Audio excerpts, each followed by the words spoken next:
Hi guys, good morning. So, about this video today is nagbibinta tayo ng mga gulay. Ayan, may gulay tayo guys na mga sitaw.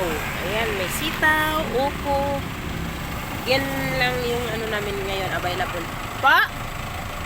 Sigarilyo? Malboro lang. Wala. Ilan? Ano yung customer ko? Ayan siya.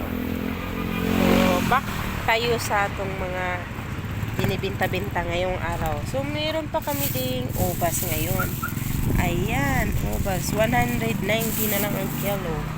So, nabintahan ko yan guys. Nabinta na yung ibang sitaw guys. Tatlo na lang natira. So, nagpapakuha ko dun sa bahay kasi kundi.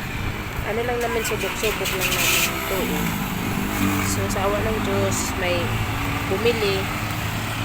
Thank you so much. So, ang dalawa yung pakwan ko kanina guys. Nabinta rin yung isa. So, isa lang natira. Okay. So, maraming salamat sa inyong panonood guys. Thank you for watching. Bye-bye! Init. Sobrang init ngayong araw. Charot.